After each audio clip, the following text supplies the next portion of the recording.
Well, Good, thanks. okay. We'll start in a minute.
Hello, audible.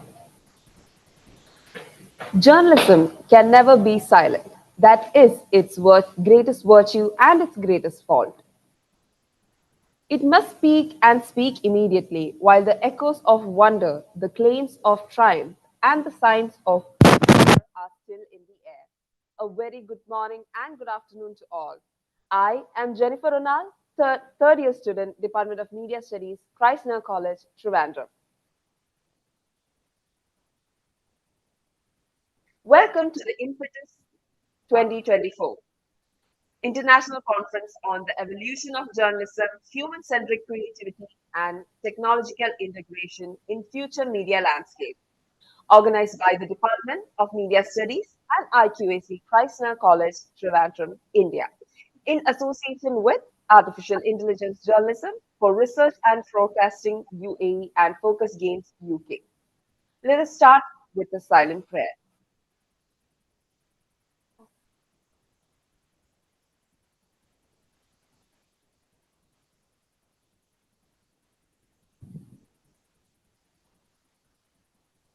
Firstly, we would like to take you all on a brief journey through the remarkable conferences hosted by the Department of Media Studies in the past few years. These conferences have been a testament to our commitment to staying at the forefront of media innovation and exploration. Let's delve into the captivating themes, distinguished speakers, and the unique discussions that unfolded during the insightful gatherings. Firstly, we had our Impetus 2020 on Global Summit on Artificial Intelligence in Journalism. The inaugural event, Impetus 2020, was held from November 5th to 19th and focused on the intersection of journalism and artificial intelligence. It aimed to raise awareness about the transformative impact of technology on the media landscape. The event featured distinguished speakers, including Professor Charlie Beckett, Director of Policy Journalism AI, London School of Economics and Political Science UK, and she talked on the topic delving into the challenge of AI journalism. Then we had Francisco Marconi, computational journalist and co-founder of Applied Excel USA, offering insights into the artificial intelligence and future of journalism. Professor Mohammed Abdul Zahid, CEO, AI Journalism for Research and Forecasting UAE, and talked on the topic discussing AI journalism and 7G journalism, the future of media beyond AI technologies. Then we had Dr. Nicholas Diakopoulos, Professor of Computational Journalism, Northwestern University, USA, sharing thoughts on automating the news, how algorithms are rewriting the media. Finally, we had Dr. Shiva Kintali, CEO TrueDat Inc. USA, speaking about full stack photojournalism using AI and blockchain. The conference laid the groundwork for understanding the evolving role of AI in journalism and equipped attendees with necessary skills for navigating this transformation. Now, I would like to pass on to Anish. IMPETUS 2021. I would like to take you through a journey.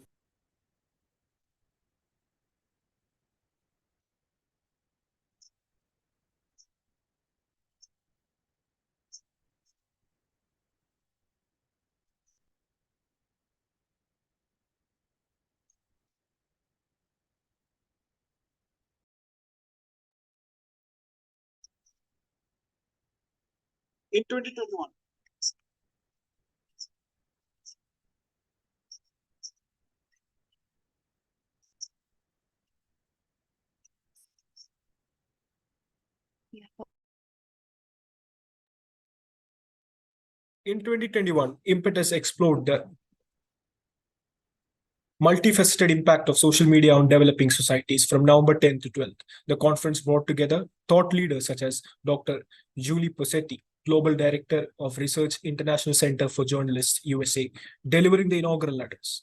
Dr. Alton Grisel, Program Specialist, UNESCO, Paris, providing valuable insights into media literacy and development. It was followed by Professor Dheeraj Murthy, Professor of Media Studies and Sociology, University of Texas at Austin, USA, presenting on the digital media research methods.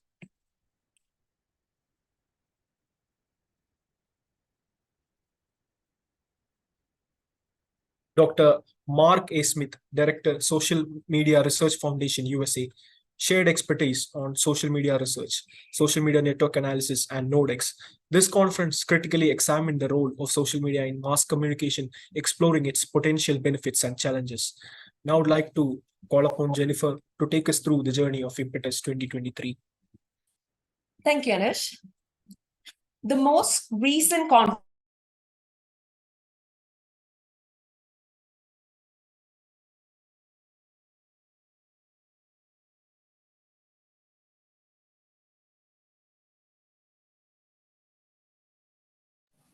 I'm sorry.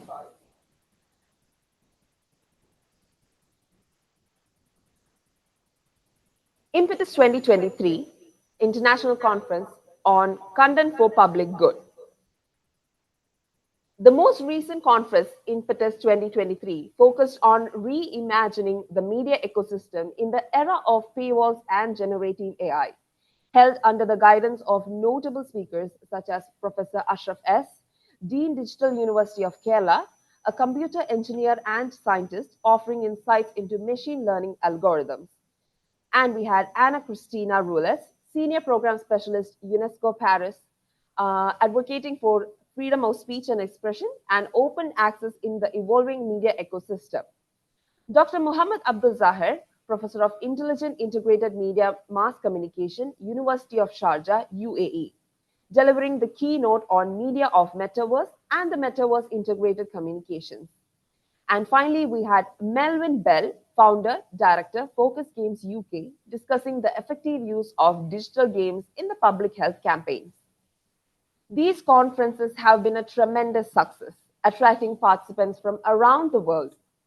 We appreciate the overwhelming response from thousands of participants representing countries such as India, Egypt, Myanmar, Pakistan, Japan, France, and many more. As we eagerly look forward to upcoming Impetus 2024, we remain committed to fostering an environment of innovation, learning, and global collaboration in the field of media studies. Thank you for your attention, and we hope to continue this journey of exploration and discovery together. Now, I invite Mancharos Matthews, our faculty and head of the Department of Media Studies, Nagar College, Trivandrum, for the welcome address. Thank you, Jennifer.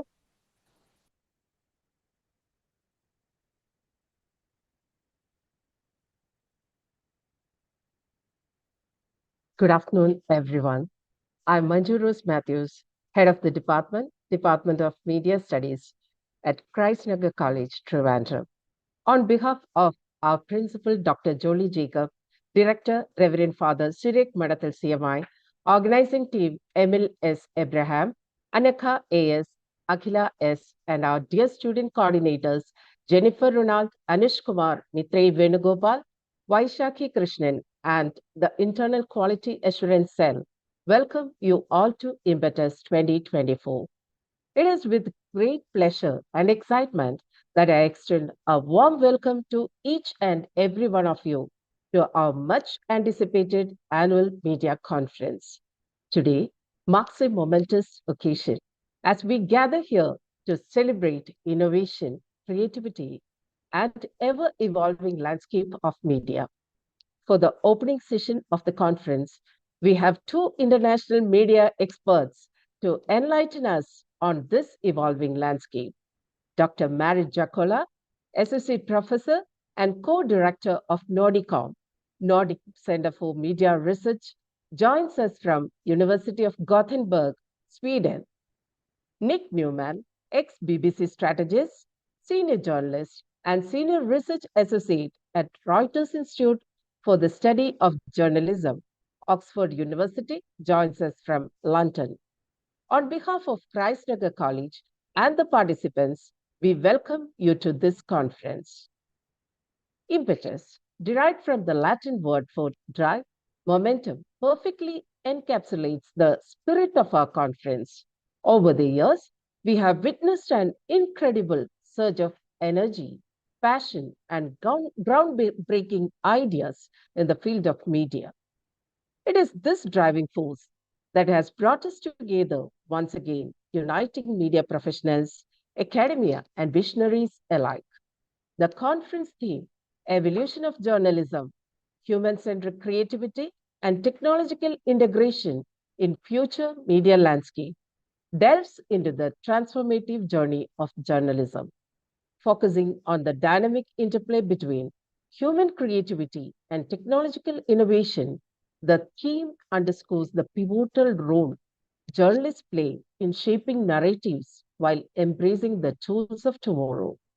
As we navigate the ever evolving media landscape, this theme invites exploration into how human centric storytelling, empowered by cutting edge technologies, propels journalism into the future.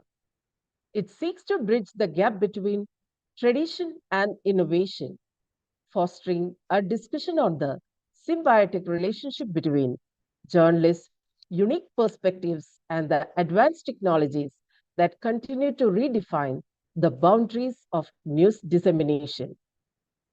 Throughout the next 2 days, we are honored to host distinguished speakers, researchers, and thought leaders who will share their insights, experiences, and expertise. The diverse range of topics covered, from the impact of artificial intelligence on media production to the ethical considerations of storytelling in the digital age, promises spark engaging discussions and broaden our perspectives. Impetus 2024 is not just a conference, it is a collaborative journey that we embark upon together. As we listen, learn, and exchange ideas, let us foster an environment of camaraderie and mutual growth. Whether you are a seasoned professional, an aspiring media creator, or an avid consumer of content, your presence enriches the fabric of this gathering. I would like to express my deepest gratitude to our collaborators, Artificial Intelligence Journalism for Research and Forecasting UAE and Focus Games UK, and the organizing committee for their unwavering support in making Impetus 2024 a reality. Your commitment to the success of this event is truly commendable. To all the attendees, I encourage you to actively participate, network, and absorb the wealth of knowledge that this conference has to offer. Let us seize this opportunity to cultivate inspiration, build connections, and set the stage for a future where media knows no bounds. Once again, welcome to Impetus 2024, where ideas converge, creativity flourishes, and the future of media unfolds before our eyes. Thank you, and let the conference begin with a brief introduction by Vaishakhi Krishnan. Good afternoon, everyone. I'm Shaki Krishnan, second year student of Media Department in Nagar College. Good afternoon, everyone. I'm Vaishakhi Krishnan, second year student of Media Department in Nagar College, Trivandrum. I'm feeling very privileged to introduce our respected guest, Dr. Mary Jacola, Associate Professor, Co-Director, Nordicom, Nordic Center for Media Research, University of Gothenburg, Sweden. Marit Jakola is a Doctor of Social Science and working as co-director at the Center for Nordic Media Research, Nordicom, at the University of Gothenburg in Sweden. She is also an associate professor at the Department of Journalism, Media and Communication at the University of Gothenburg and an adjunct professor at the Faculty of Information Technology and Communication Science at Tampere University in Finland. Dr. Marriott's research is located at intersection between media, culture, and learning. In her research, she is searching for connections between professional and non-professional media production, public as well as culture study approaches, preferring comparative study in the Nordic region. Her newest scientific monographies reviewing culture online, post-institutional culture critique across platforms, addresses vernacular reviewing on social networking platforms, discussing the phenomena of culture production and consumption online. She is the editor of Reporting on Artificial Intelligence, a handbook for journalism educators published by UNESCO. Dr. Marriott will share her thoughts on artificial intelligence in the journalism curriculum. After this section, if anyone has any questions to ma'am, you can post the questions in the link given in the YouTube comment box. It is an honor to have you here, ma'am. I welcome you to the program. Thank you very much for these kind words, and thank you for inviting me. It's an honor to be here, opening this year's edition of Impetus with you. And greetings from the stormy western coast of Sweden. As said, I'm Marit Jaakkola and I'm co-director of Nordicom, a research center for Nordic media research at the University of Gothenburg. And I've been a journalism educator since the past 2 decades now, and now mainly studying journalism education as part of my personal research agenda. But today, in this very brief presentation, I will address the question of how artificial intelligence, AI, could be approached in journalism education.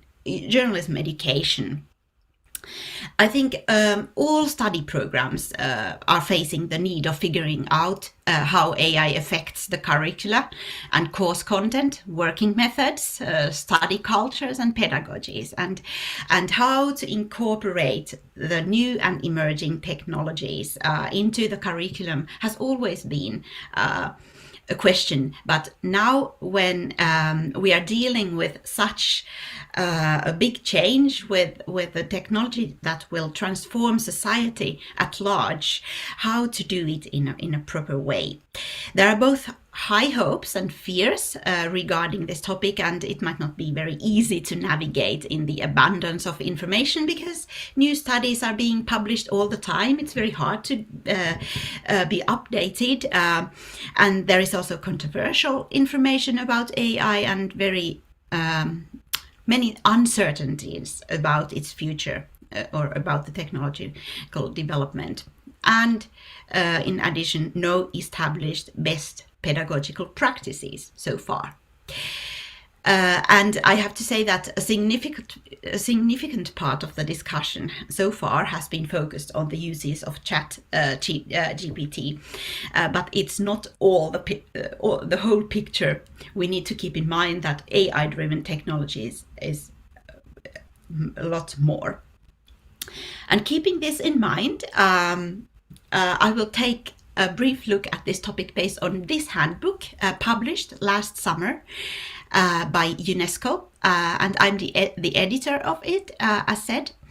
Together with experts from different fields and different continents, we wanted to collect a package that could help educators move forward with this issue. It has been produced in collaboration with the World Journalism Education Council, WJEC, the Global Collaboration Forum for Journalism Educators from all around the world. And its purpose is to give practical advice for educators how to think of the emerging technologies that are included in the concept of artificial intelligence. There are 7 modules written by experts, and in collaboration with me. The starting point of this kind of book was to cover a very wide range of topics, starting from the definitions of AI, addressing the popular myths and misunderstandings when it comes to AI, also discussing existing policy frameworks and ethical recommendations for AI, and not only in journalism but also in society more generally. And only at the end of the book we come or arrive at reflecting on journalistic practices in teaching and in the very journalistic work. So it has a very broad scope, and I think also journalism study programs should think about this issue very broadly at this moment, not only about how to use AI in journalistic work and news work and studies and teaching, but also how to understand the phenomenon in society and how to report on AI. When we started the production process, the general AI awareness was very low. It was a couple of years ago. But when OpenAI released ChatGPT in 2022, the whole idea of Gen AI, generative AI, became suddenly accessible and more tangible to everyone. So now we are experiencing a totally different situation than at the beginning of the production process of this book. When talking with journalism educators, especially here in Europe and in the northern part of Europe, the questions are not that new. They always come up when a new technology comes up. The educators are trying to figure out what AI can do for journalism. They are trying to follow the industry, what has been done so far, but they are also facing the pedagogical and didactic challenges, how to teach AI in an effective way. So these are basically my questions as well. And as said, my context, just to put myself onto the map with you, I come from the Nordic context, and there are over 20 academic journalism education institutions in Finland, Sweden, Denmark, including Greenland, Norway and Iceland. And they are collaborating very tightly because also the Nordic strategy has, or the Nordic Council of Ministers has a vision of making the Nordic region the world's most integrated region in the world. And when it comes to AI, there is also a lot of collaboration, industry collaboration, but also pedagogical collaboration. To start with, I went through all curricula of Nordic journalism schools, and I only found one single course on AI at the moment. It was a separate course focusing on AI only. So, and it was found at the University of Jyväskylä in Finland. It was pretty descriptive in its character, with an aim to increase the understandings of students about the technologies. It was not that much about production. One single course, are there going to be more these kinds of courses? Not necessarily. Now, a couple of months ago, in Sweden, it was announced that AI will become a school subject in the upper secondary school, a separate subject from beginning from next fall, the next academic term. But it's not necessarily that we need separate courses at the university and in professional study programs like journalism. I think the situation reminds me a bit of the rise of the internet, because at the beginning journalism schools were discussing how to address online technologies, and one solution that was always suggested was to make a course on the internet. But quite soon we realized that internet cannot be discussed separately from all the other subjects. It needs to penetrate all education, all courses, be part of both the theoretical and practical curriculum. And I think the situation with AI is pretty much the same. It needs to penetrate all courses that we already have. And we can identify 3 different areas of AI literacies that should be taught at the university. There is the form of general AI literacy that can be connected with all kinds of general citizenship. Every citizen should have some kind of basic skills and knowledge about AI as a societal phenomenon. But what is the most relevant in journalism study programs is the professional AI literacy, and in all other vocational professional study programs, how to adopt AI in the very specific professional context. But then also when it comes to academic studies and higher education, there is also the area of academic AI literacy, which deals a lot of academic text processing, research methods, editing and writing, processing academic texts. And all these areas should be covered, of course.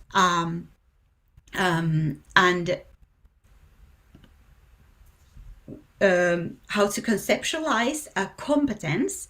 The European framework departs from a division into knowledge, skills, and attitudes.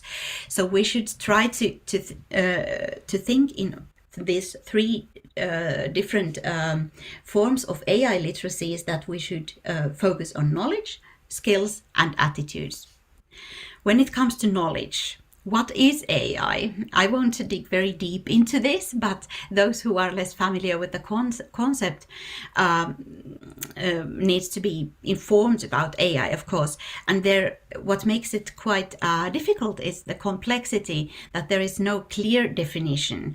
You can you encounter many related concepts, such as machine learning, deep learning, computer vision, neural networks, natural language processing, and so on. They derive from data and computer sciences. Finally, you need to understand that AI is a category of a bunch of technologies, the origins of which trace back to 1950s, when John McCarthy, an assistant professor of mathematics at Dartmouth University, introduced this groundbreaking field of study. McCarthy said that AI is a means to utilize language, develop abstractions and concepts, tackle problems typically reserved for humans, and enhance its own performance. So this is a general term describing many different technologies. When it comes to skills, not only knowledge, but skills, in the journalistic field, we can, of course, take a look how AI has been used in journalistic work so far. And we can see that AI can make the journalistic work more efficient. AI can free the journalist from simple, monotonous tasks and let him or her focus on more demanding tasks. And it can make the journalistic content more diverse because we can find new forms of presentation, new forms of access to sources, and so on. The content can become more attractive and appealing, and the audiences can gain better accessibility and findability. And with recommendation systems, we can let audiences discover new content. And there are, of course, new skills to acquire, and above all, the prompting skills, how to communicate with machines, and this needs to be experienced as a practical exercise to gain also tacit knowledge about how AI systems work. For example, how certain prompts generate certain kinds of material with certain biases, and so on. So skills is a very essential part of the competencies that need to be acquired. But knowledge, skills, I think the attitudes are maybe the most important part of the set of competencies that needs to be taught and delivered to students. Because it basically, when it comes to AI, we are dealing with individuals' relationship to technologies. And these relationships are very different. And these technologies that we are adopting around us are also very different. So everyone's landscape looks a bit different, and should look, because we should always have the possibility of adopting different tools that are relevant for our work. So AI in education is about learners' relationship to a special category of technologies that are based on autonomous learning, which means that we have computer systems that are able to accumulate knowledge, enhance their performance based on experiences, and become better. So intelligent agents, they are machines, robots, chatbots, they have agency, and they are very often humanized, anthropomorphized, and they are called like Charlie or Liza. But instead of thinking them as human-like agents, we should bear in mind that there are responsive and self-developing machines. We might not be in total control of what they are doing for us, but we can influence them, we can instruct them, and we need to be critical of them, and we need to be in the role of strategists. And this is what journalism education should mediate.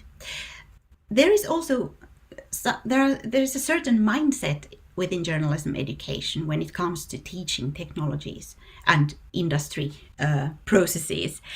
Journalism education should always be one step ahead of the industry. Journalism education should reflect upon what's going on, but also take a critical distance to it and rethink about the practices, rethink about the whole journalism, be more creative, develop something that's not developed in the field, because the industry does only things that are resource effective and sellable, if you want to put it simply. But in journalism education, you don't have to care about that. We should also not lose the very definition of journalism when doing these things. Journalism should not be collapsed into promotional communication or marketing or political communication or propaganda, or we should not reinforce all the biases that are out there and connected to the AI systems. So that's one very important principle, to be critical of them. And it's not necessarily the journalism educator's task to combat the non-preferred phenomena, such as disinformation, but strengthening validated neutral journalism, we can contribute to a more balanced media landscape, even in the era of AI.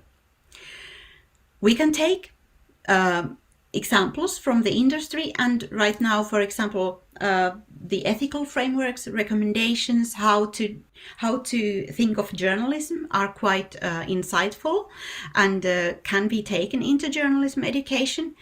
But we should not just follow the hype when it comes to different apps, different solutions, different technological solutions. We should more try to look at what we as journalism educators already have. What are the existing structures, because I would say that we already have developed during the past decade or so quite many forms of teaching, different forms of journalism. We are talking about X-journalism when it comes to the diverse forms of or genres of journalism, such as data journalism, computer-assisted journalism, robot journalism, social media journalism, immersive journalism.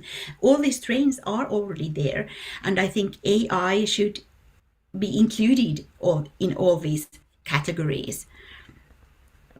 We should also think of pedagogies, the existing structures of pedagogies that are out there.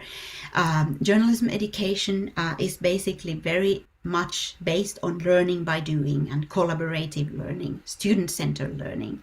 And all these forms mentioned here are quite appropriate for learning about AI technologies. I would say that in future, the competencies, which I call post-professional competencies, because journalism no longer has the professional monopoly, but there are many other communicators in different fields.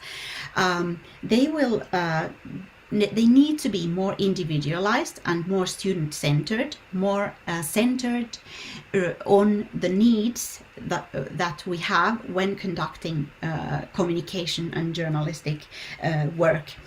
There should be more experimenting. There should be more hands-on tests with different tools to see whether they work or not, and at the same time all learners, both students and their teachers, are gaining very important tacit knowledge that's related to these technologies, and also an important component of the technological relationship of an individual. So we should try to rethink and innovate more. Also cherish a reflective and critical attitude. And what is important finally is that also educators and teachers are co-learners. So we are all facing this challenge of trying to learn both innovative, evaluative, and protective competencies when it comes to these technologies.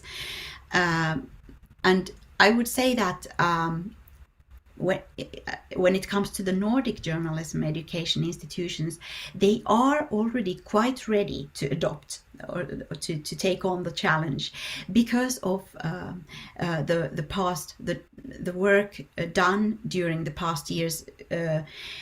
Previously, journalism education was pretty much there to teach students to be socialized into the existing structures of the industry.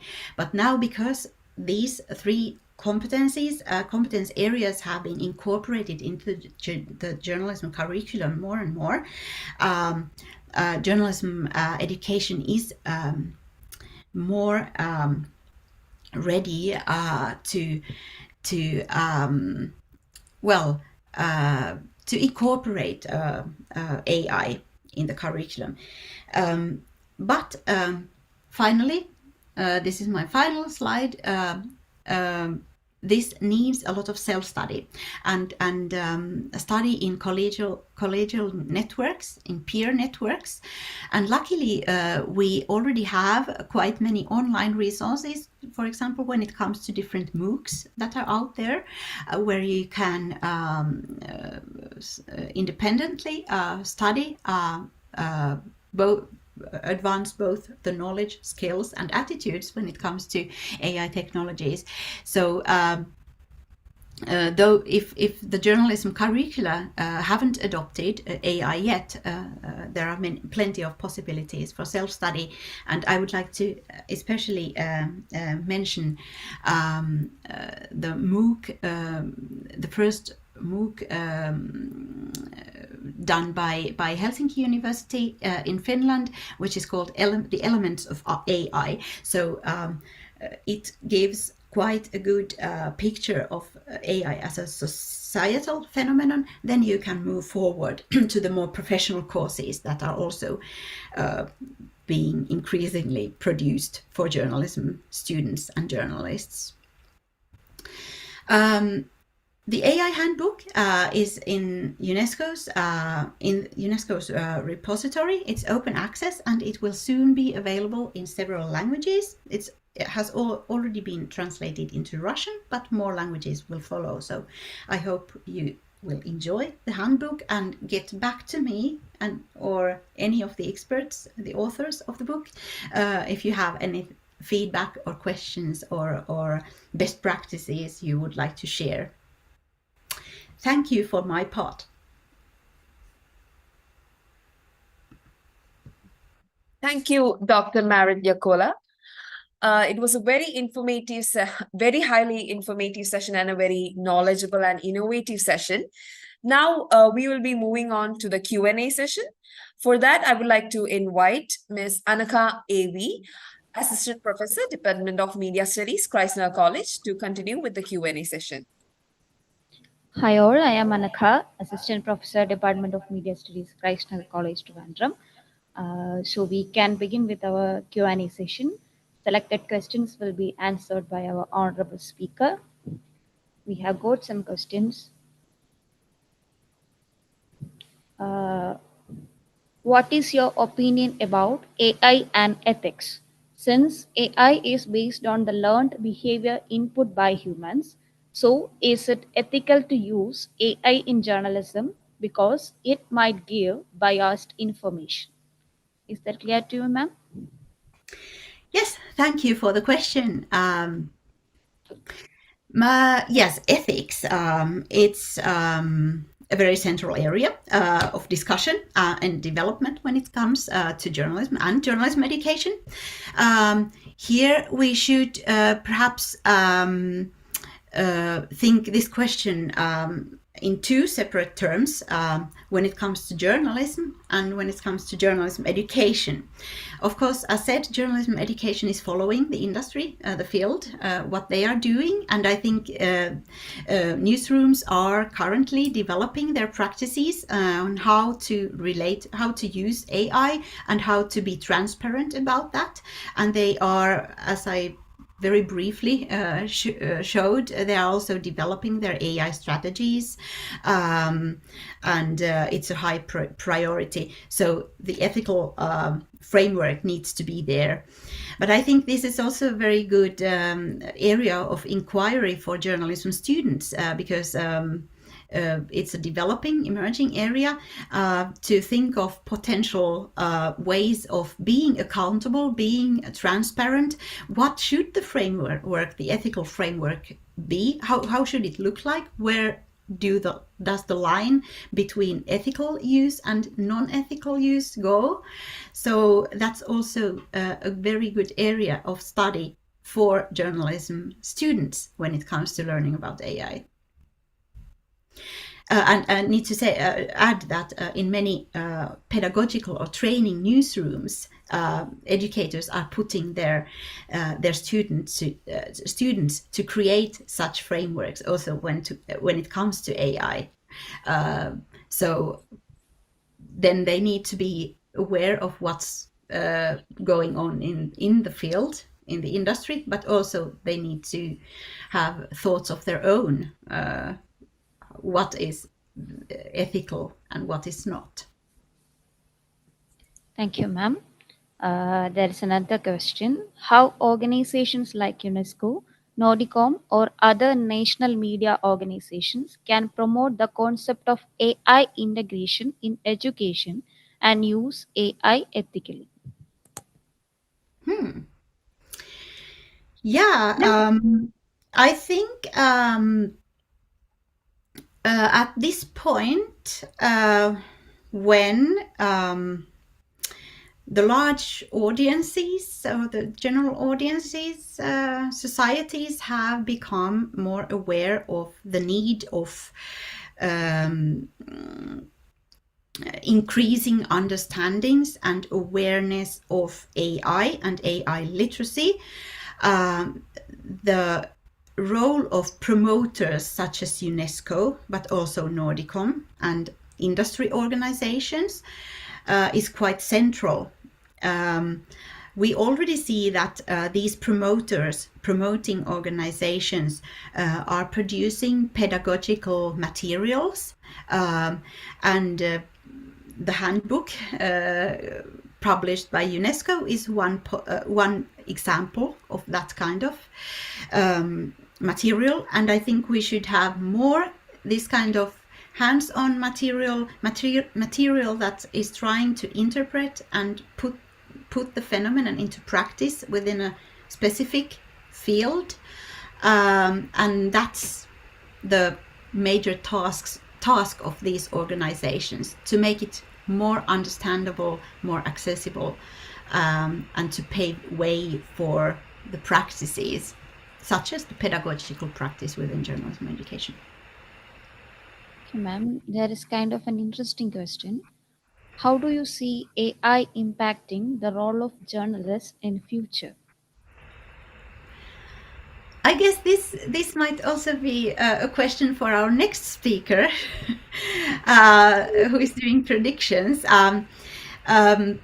When I'm talking about journalism education, I always get questions about journalism, but I want to separate these two because journalism education is education of future journalists, while journalism is the field that's living a life of its own.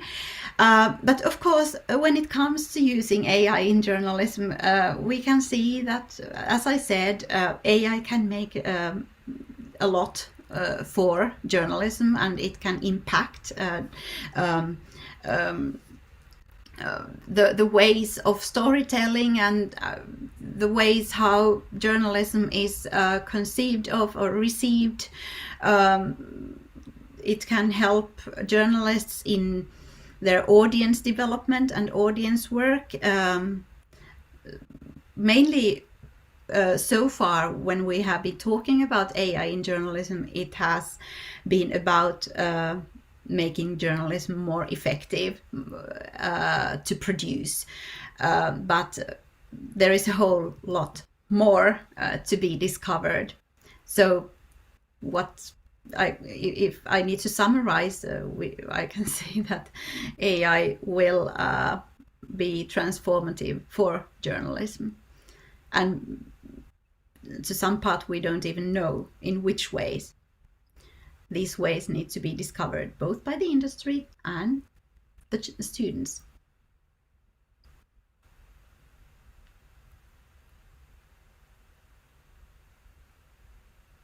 Now I'm not able to hear you. Your microphone is off. Ma'am, sorry Thank you.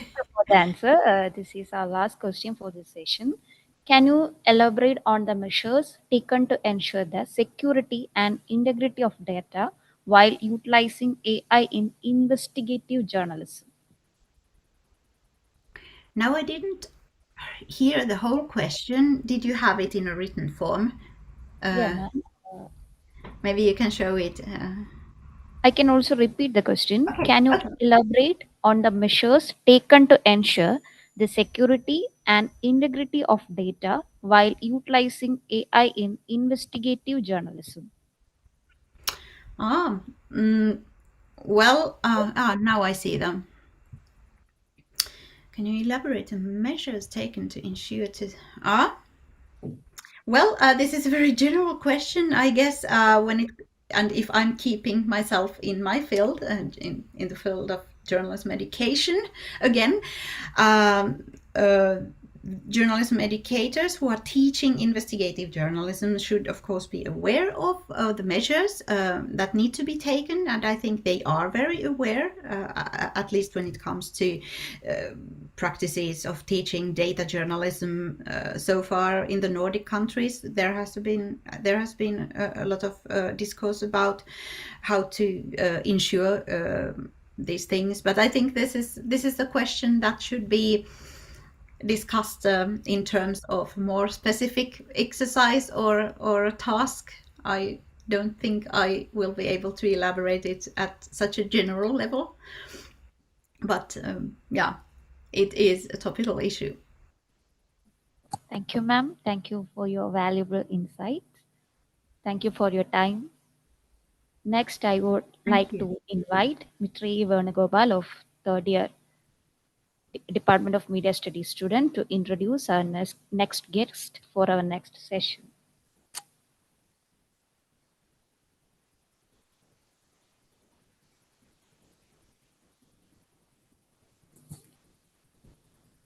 Thank you, ma'am. Thank you, Dr. Matt Yakola, also for joining us with us today and for giving us such an interesting Q&A session. Thank you. Now, once again, I would like to invite Mitra Venugopal to introduce our next guest speaker.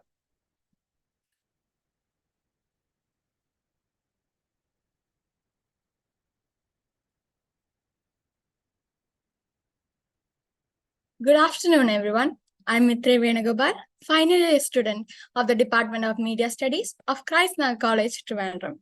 I'm privileged to introduce our honorable guest, Nick Newman, senior journalist and research associate of Reuters Institute for the Study of Journalism, Oxford University, UK. Mr. Newman is a research associate at the Reuters Institute for the Study of Journalism, where he writes on the future of digital media. He's a lead author of the Digital News Report, the world's biggest and the most authoritative survey of changing news conception, and was a joint author of a recent report on the future of online video. He played a key role in shaping the BBC's internet service over more than a decade. He was a founding member of the BBC News website, leading international coverage as world editor 1997 to 2001. As head of product development for BBC News, he helped introduce innovations such as blogs, podcasting, and on-demand video.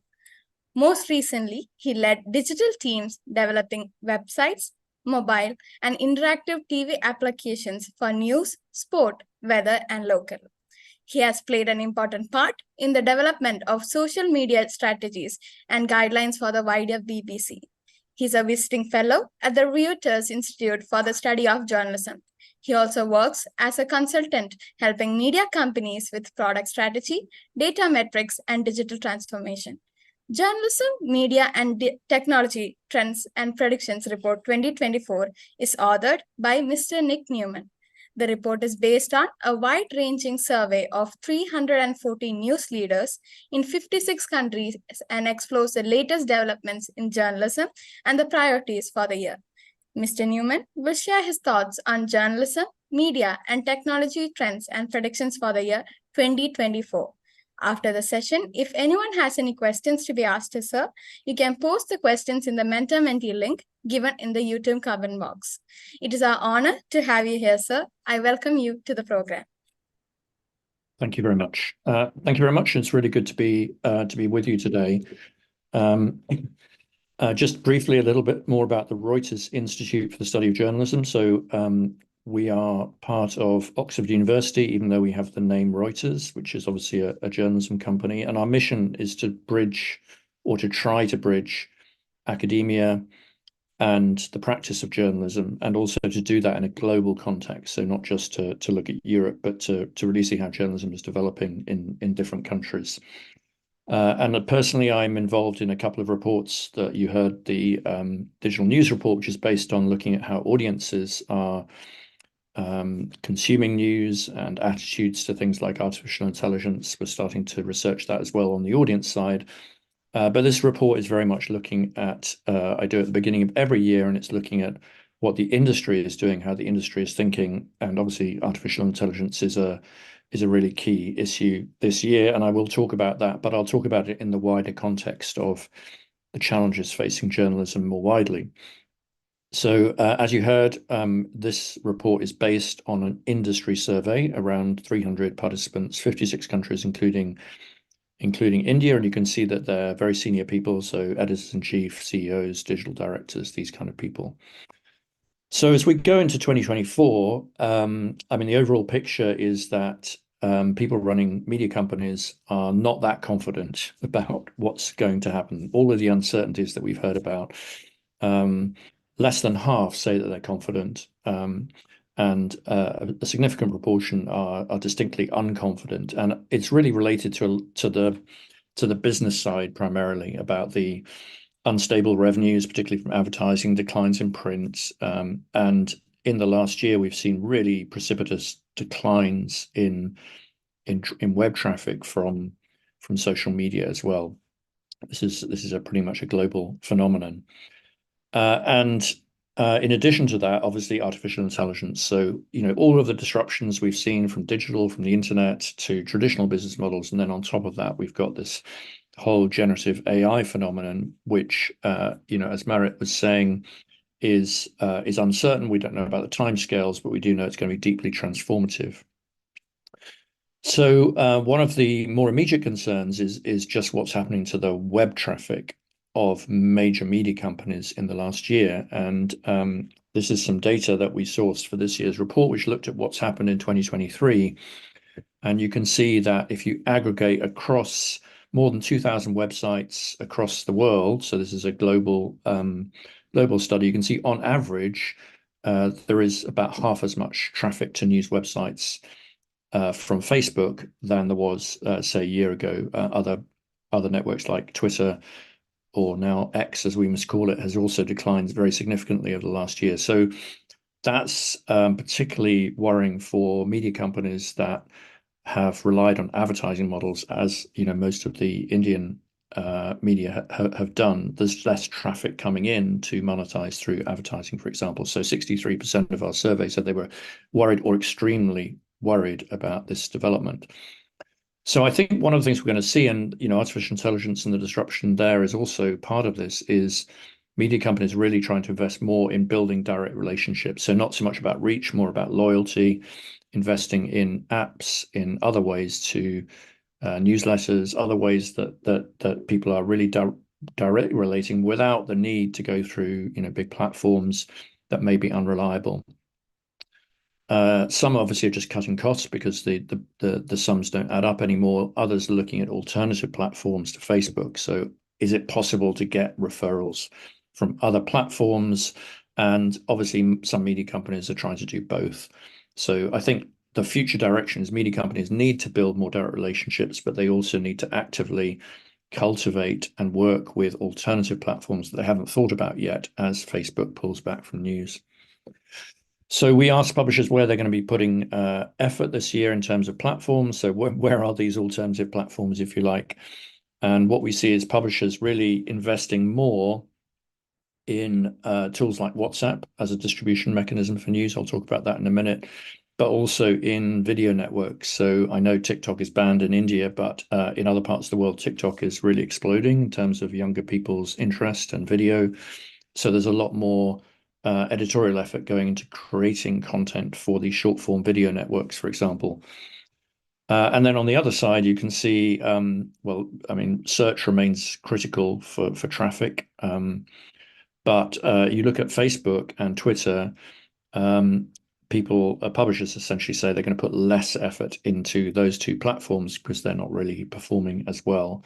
And here's a leading Indian editor saying that these are pretty much dead for drivers of traffic in India now, and so they're looking at alternatives such as WhatsApp. And one of the reasons people are looking at WhatsApp more as a distribution mechanism is that Meta have launched these channels, broadcast channels, which allow publishers to essentially create feeds of their content that you can pull into private chats. You can't talk openly, but you can do emojis around it. And this is started in the US last year, and it's being rolled out across the world. So the New York Times, for example, 6.2 million followers just in a few months for its main WhatsApp channel. Others are really focusing on niches or particular verticals, like the Daily Mail is doing the Kardashians. So, coming on to the impact of artificial intelligence, people worry that what has happened to social media in terms of the decline in traffic is about to happen to search. And the reason for that is artificial intelligence. So in the past, search worked by providing, you put a query in and you got some blue links back to media companies. You clicked on the media companies and then you got traffic from and revenue from the advertising that you could put on your website. Well, now in the world of artificial intelligence, you can put in a query, what planet is most similar to Earth, and you get the answer back directly in the interface. So there is no need to click to a link to a publisher website. And in many cases, of course, those answers have been generated by content that has been created by publishers. So it's creating this new competition. And this is why many of the people we spoke to are really worried that this is an existential threat to journalism. So following the fall in traffic from Facebook and others, if search traffic starts to disappear, then it's going to be really hard to build sustainable journalism businesses. And it's not just search, of course. You've got now a whole load of AI bots or chat bots that allow you to just answer questions. This is one I use regularly. It's called Perplexity. You can summarize articles. You can ask it questions. So here's why did Pakistan launch missile attacks? And it just comes up with a nice short answer. And although there are links, they're much lower down in the interface. There's another one called Pi. You just ask questions, what's been happening in Gaza today? And there's literally no mention of the media companies, maybe Reuters or others, that actually were on the ground creating that content. So, I mean, partly as a result, we've got a lot of this is really this point about how artificial intelligence has these wider societal effects or wider effects, and it's impacting business models much more widely than just the journalism practice itself. So the New York Times is suing OpenAI and Microsoft over their use of their content for training those models. So the New York Times argues that whole sections have been lifted verbatim and used by chatbots like ChatGPT without permission or without payment. Others are trying to do deals.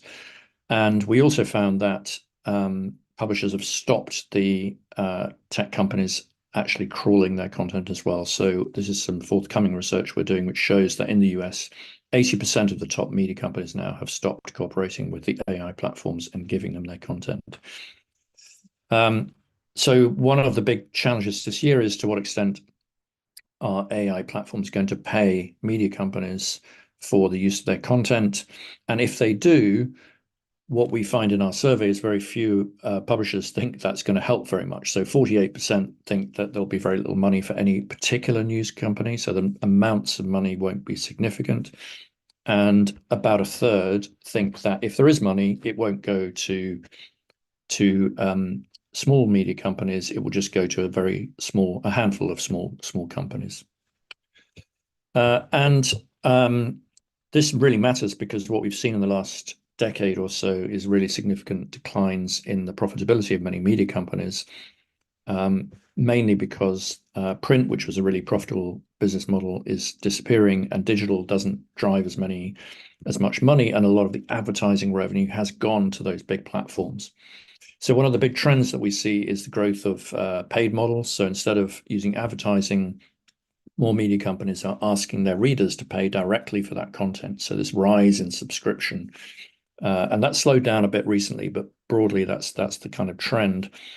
And when we ask publishers where are they focusing their efforts in terms of revenue streams, you see now the subscription and membership is at the top, and that, again, this is a global study. So even in countries like India, you're seeing more publishers trying to make membership models or subscription models work, and then display advertising. And obviously, a few years ago, it was the other way around. Advertising was by far the most important source of revenue. And I suppose the other point from this chart is that what we see is media companies now having to rely on multiple revenue streams. So sometimes a combination of subscription, advertising, physical events, e-commerce, a whole range of different ways to sustain newsrooms. And related to this, I think another really interesting trend, which probably will be accelerated by AI, is the change of formats. So it used to be that journalism was either television news, so it was packaged as video or radio news, broadcast in other words, or it was text and pictures. And when we ask our survey respondents to tell us where they're going to be putting more effort or less effort this year, we see an increase in video, an increase in audio. So podcasts, short form video, long form video. And this is partly because the business drivers are pushing towards that. But I think it's also because text is really becoming quite hard for a lot of people to deal with. A lot of people are turning away from text and avoiding text news because it's kind of too difficult. So this idea of sort of easier ways of consuming news through video and audio is really catching hold, and people are investing much more in that. And this relates to this whole question of information fatigue or news avoidance, which is a trend that we see globally. So in some countries, we've seen percentage of people who say that they avoid the news. Sometimes they're often doubling in the last 5 years or so. So people are turning away because of the abundance of news, because of the negative nature of news. And because there's so many alternative, fun, diverting things to do on your mobile phone, for example. So we asked our respondents this year, well, what are you going to do about that? What are the initiatives in terms of storytelling and innovation that you may consider? And publishers are looking at things like, better explanation of complex stories, maybe not always casting the news in a negative light, but trying to offer solutions or agency for people to know what they can do about complicated issues like climate change, inspiring human stories, for example. There's a lot less enthusiasm for, just creating positive news, which is seen by journalists as sort of dumbing down in many ways, or entertaining news. So people still they feel that there are changes that can be made, but not as far as just making the news positive and not asking difficult questions. And this is a really big issue when it comes to climate change, for example, where researchers like Wolfgang Blau, who started the Oxford Climate Journalism Network, talks a lot about a new kind of avoidance, where new form of climate denial, which he articulates as people just not engaging with the issue, turning away from news about climate change. So here are a couple of examples of the kind of approaches that might help to avoid to engage people in deeper ways, such as a solutions-based podcast or a more positive set of stories on TikTok on the right. So we're going to see more of that this year, I think. So then coming on to the big question of, how, and this was raised in the previous session, how are journalists using artificial intelligence in the newsroom? And we've been asking journalists about this for about 8 or 9 years now. And we're seeing really significant changes because of the emergence of generative AI. So right now, we find over half of the publishers we talk to say that the most important thing they're going to focus on this year in terms of AI is back-end automation systems. So how do we use AI to make the journalist process quicker? Things like transcription, copy editing, translation from one language to another, for example, these back-end transformations. So there's going to be a lot of effort in that this year, and then after that, distribution and recommendations. So how do you enable content to be discovered more personally and more relevantly? A couple of years ago, that was the other way around. So the reason why the automation is now more important is because these technologies have become so useful and so ubiquitous and so cheap that it makes much more sense. A whole lot of other uses, such as creating content, commercial uses, coding, slightly less important, news gathering, things like data journalism. But I think what's going to be interesting this year is we're going to start to see not just the back end stuff. We're going to start to see more content examples where it emerges in the product. And therefore raises a lot more issues about how you label the content.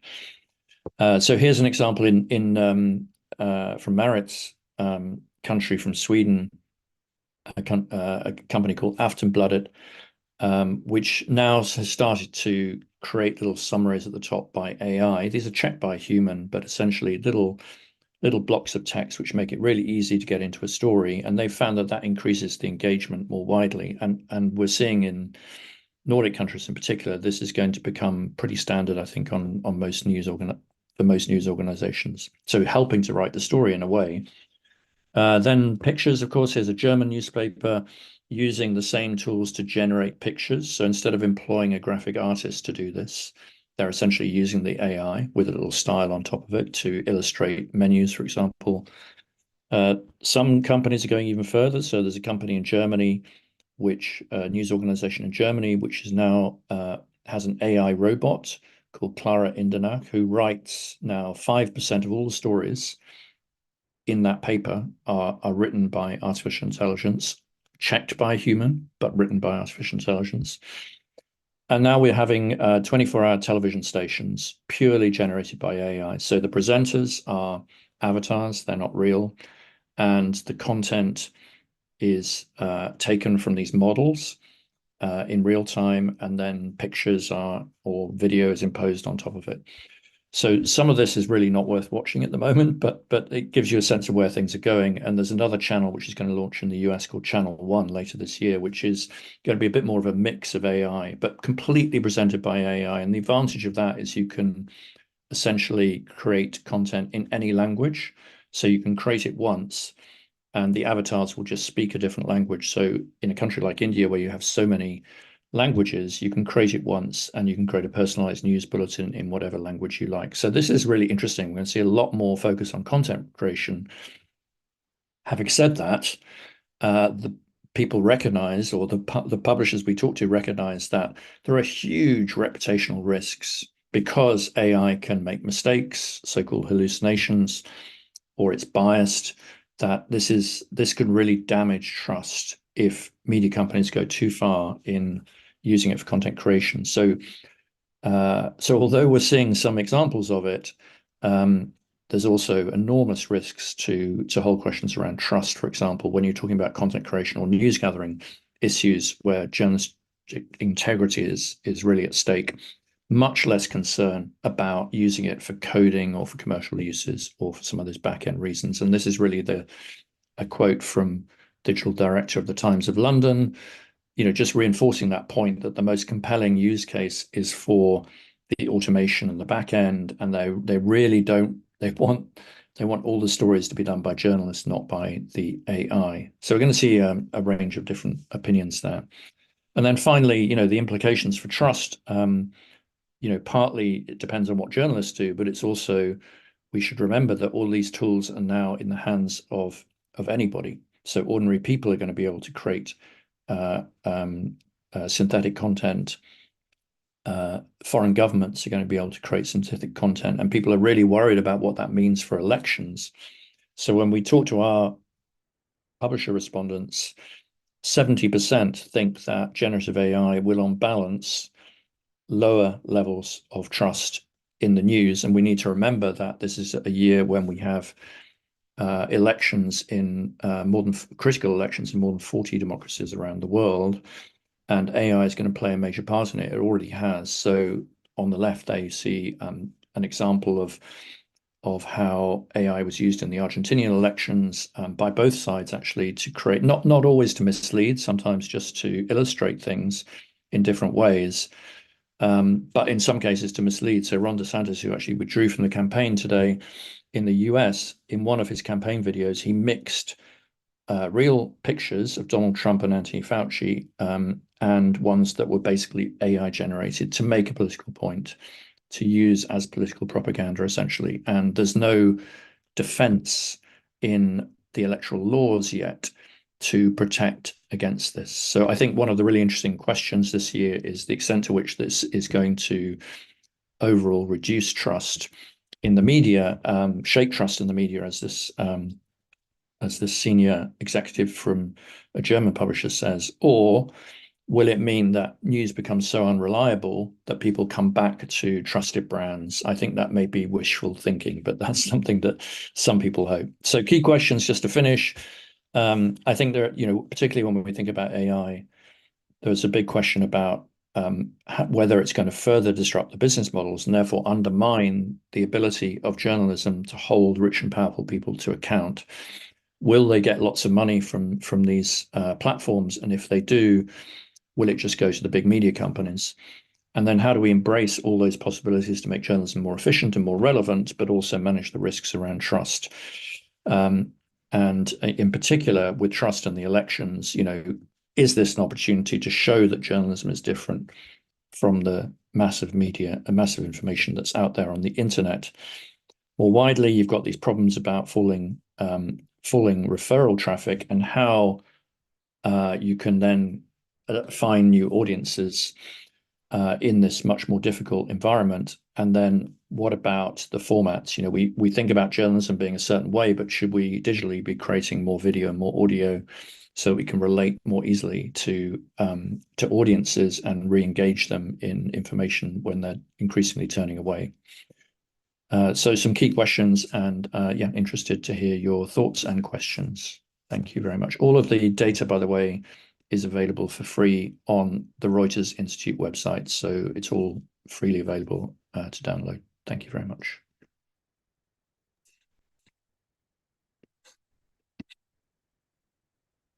Thank you, sir, for enlightening. Thank you, sir, for enlightening us through your informative session.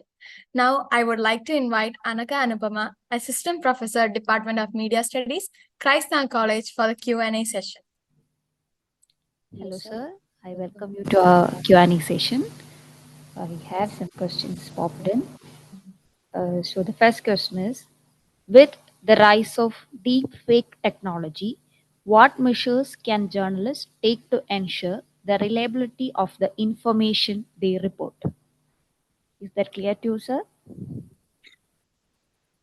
I think, well, I mean, the first thing is that journalists need to use the content responsibly and maintain that the trust they have.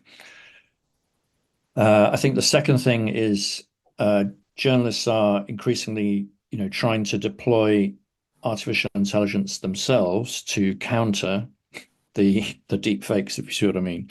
So, that most big news organizations like the BBC, for example, operate sort of fact-checking parts of the business that have become expert in identifying whether something they see on social media is true or false. And they use a variety of techniques for that. Increasingly, they're using artificial intelligence as part of that. And fact-checking organizations, independent fact-checking organizations, are also integrating it. So the defenses against deep fakes and the use of AI in news are also increasing. So it's this kind of battle to see which one wins. The fear is obviously, well, the flood of synthetic content is going to be so high that the defenses are not going to be able to cope. But there's also a lot of use of AI to try and identify, for example, if you look at a video, you can do pattern matching and a range of other techniques to identify much more quickly than you could manually through a whole load of content that you haven't even viewed. And then it just sort of alerts the fact checkers to the few cases that are most in need of debunking. So as we've already talked about, a lot of this is very uncertain right now. So we don't know what the outcome is going to be. There are no easy answers to the questions you're asking me. But I think this year is a bit of an arms race and a bit of a battle between, the forces of good and the forces of evil. Thank you, sir. The next question is, AI has taken over the paradigm that education was created on. Do you think the current education system must be changed to accommodate and consider the possibilities of AI? I think this is probably a question for Marit, because it's a question about journalism education. And but I think what I would say on the journalism side is that we probably need a huge, massive education program around some of the frameworks that we've heard about with journalists, so they have a better understanding of the dangers. And many media companies have started to do this. I mean, one of the first things they did was sort of start. You saw examples of principles that the BBC and the Guardian and others have written. The next stage, I think, is some kind of training course where you go through that process of sort of awareness, building up skills where you need them, and in terms of prompts, etc. Or specific skills around debunking, for example, and using very specialist tools to debunk it. So that's in the skills bucket. And then the attitudes, I think, are also equally important, which is something you can do in a sort of wider training program. So I think journalists who are working today, it's not just training future journalists, it's training journalists working today on what AI is. But the problem is you have to do it all the time because the technology is changing all the time. So I imagine that things like prompts, which are kind of important today, probably won't be important. Most journalists won't need to know about prompts in a few years' time, because they'll just be buttons, and they press a button to do a particular thing, and behind that is a prompt that tells the AI to do something. So I think there will be different levels of knowledge required in the organization, but not all journalists will need to be experts in AI. How do you envision the role of traditional media evolving in the face of advancing technology in 2024? The role of traditional media. Well, that's a very big question. I mean, I mean, the future is primarily digital, but not only digital. So, you know, we've come from a world where traditional media was very clear. You knew what it was, right? It was a broadcast organization, and that worked quite differently to a print organization. And now we've got this in this world of sort of converged media, where digital is where the future revenues and where the growth is going to come from. And most of the traditional is in managed decline. So television is declining every year, partly because the television news is declining every year, partly because of the growth of streamers and just the competition from entertainment and all the other things you can do with it. So, and television news was critical in as well as radio in educating vast swathes of the people around news. So if that goes, this is very challenging for society. But anyway, on the practical question you asked me, and print is obviously declining very fast now in most countries around the world, print income, print advertising. And most media companies in India, for example, will still fundamentally depend on these traditional sources of income. So as those decline, the ability of those companies to do great independent journalists is going to decline unless they can, you know, grow the digital side. So the future of traditional media or traditional formats is not that great. You have to basically be investing in the future and recognizing that many older people will still want media in traditional formats for as long as you can. So that's pretty much clear. We have only one question left. What is the future of independent journalists and regional newspapers? How can they stay relevant in the times of tech explosion? Another huge question. I mean, what I think one of the things we're seeing is that in terms of the new models, a few big brands, mainly upmarket brands that are selling to people who are interested in news, well educated, got lots of money, like the New York Times or Times of India or whatever. Those companies they've got a future. You can see how that's going to work. You know, they can take advantage of being the big brand that people still trust, and then get a portion of those people to pay. At the other end, I think there are also huge opportunities where you can start a small media company with very low cost base, and you can deliver something of real value, virtually no cost of distribution. Amazing opportunities to deliver value in any kind of form of journalism where there's a passion or an interest. The stuff in the middle that depended on the old model is in real trouble. And in particular, local journalism, it's very, you know, whether you're talking about India or you're talking about the United States or the United Kingdom, it's really hard to find business models that are going to work in the short term. And so I think in the short term, it's going to be, it may be that many of those companies disappear, that there is no future for regional media companies, and we just need to see the flowering of these new sort of micro companies or micro local companies. Or it may be that, you know, this is really important and that we need to put public money into supporting public service regional journalism, because it's basically a market failure.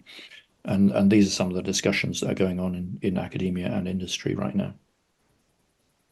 Thank you, sir. Thank you for your valuable insights. I think we had pretty much practical discussion on AI and its predictions and future.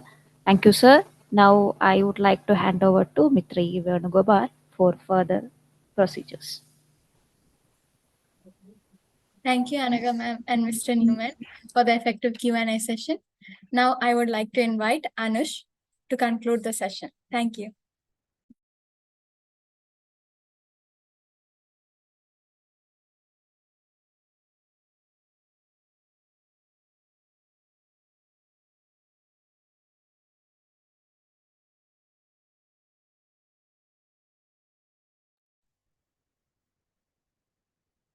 I deem it a great honor and privilege to have the opportunity to propose a vote of thanks on this memorable occasion.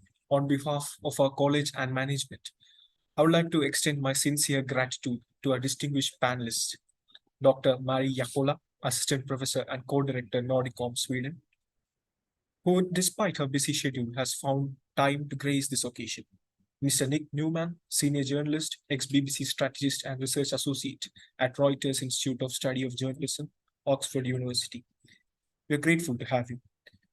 We are I express my sincere gratitude to our director and manager, Reverend Dr. Siriak Madathil CMI. His able guidance and support has always encouraged us. I thank him for his kindness and ceaseless support.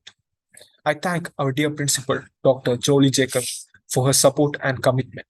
Her constant support and diligence has transformed this institution into a most sought after one.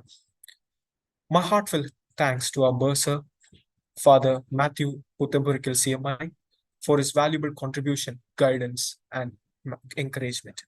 I thank our head of the department, Ms. Manju Rose Matthews, whose hard work and initiative paved the way for this program, along with the department faculty, Mr. Emil S. Abraham, Ms. Akhila Shashidharan, and Ms. Anaka A.V.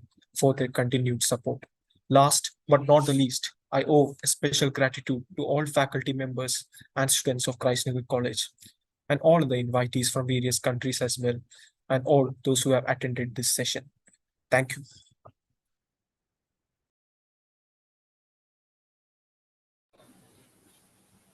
Once again, I thank you all for joining, and tomorrow we will be having our paper. Once again, I thank you all for joining, and tomorrow we will be starting our paper presentation session, and it will begin at 9:30. And I request all participants to be present and to join the session on time.